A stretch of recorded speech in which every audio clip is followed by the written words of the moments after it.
Ça y est, on y est, aujourd'hui on sort le bateau de l'eau. Ça fait 2 ans et demi qu'il n'est pas sorti, alors ça va être une sacrée mission. Faut qu'on refasse l'anti-fouling.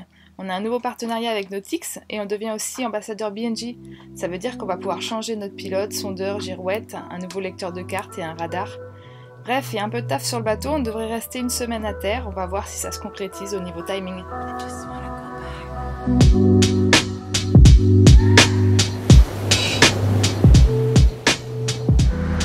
Ça y est, Maloya est derrière nous, sortie de l'eau. Qu'est-ce que je suis fière de ce bateau, c'est fou comme ça, m'émeut de le voir comme ça hors de l'eau.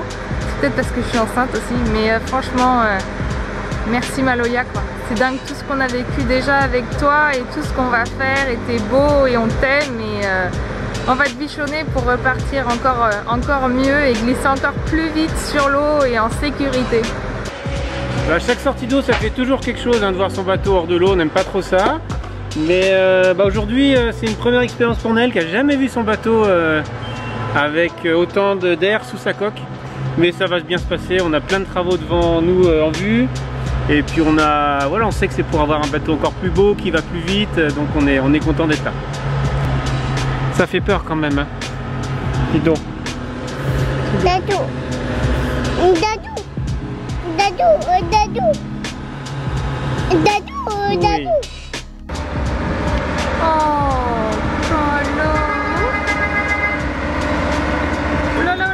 là, tu t'es pipi dessus là.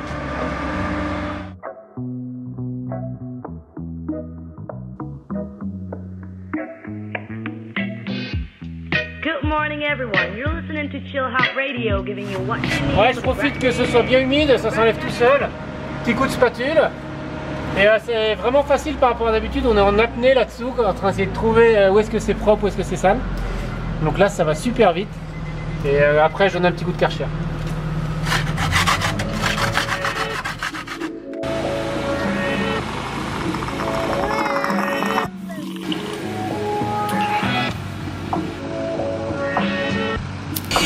Aujourd'hui, je vais déjaunir la coque pour lui refaire un petit coup de polish derrière, donc ça permet d'enlever toutes les traces d'algues, de salissures qu'on a accumulées en 2 ans.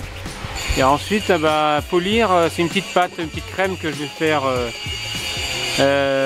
caresser très gentiment pour donner de la brillance à notre belle coque.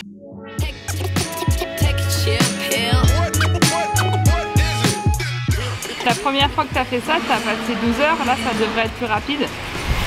Oui, là ça va être plus rapide, on avait quand même fait un gros travail, il y a 2 ans on avait fait 3 passes, hein, du gros grain jusqu'à du grain super fin. Là on va remettre du grain médium et ça devrait suffire. En amont je vais faire peut-être un petit coup de abralon, c'est une petite mousse au 1000 ou au 2000 qui permettra d'enlever les salissures et ensuite on mettra les produits.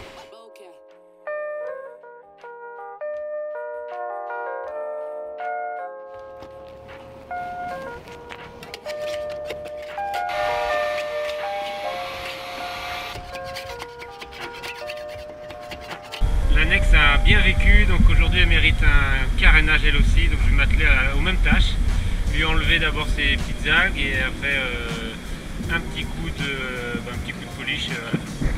Le polish terminé, Aurélien s'attaque à la préparation de la coque pour la pose de l'anti-fouling. Au programme, beaucoup de ponçage et du mastic pour reboucher les trous dans la quille. Alors, le ponçage, ça se fait même de nuit, en plus c'est super frais et comme ça on peut profiter de la journée jusqu'au bout. Voilà, je vais m'arrêter là pour aujourd'hui, j'ai plus d'épaule, je suis cramé.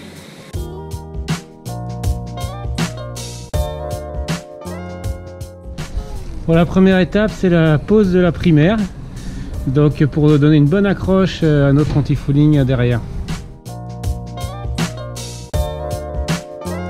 Et pour tout savoir sur la pose de notre anti-fouling, on vous invite à regarder notre tuto réalisé pour Nautix. A tout à l'heure pour la suite du carénage.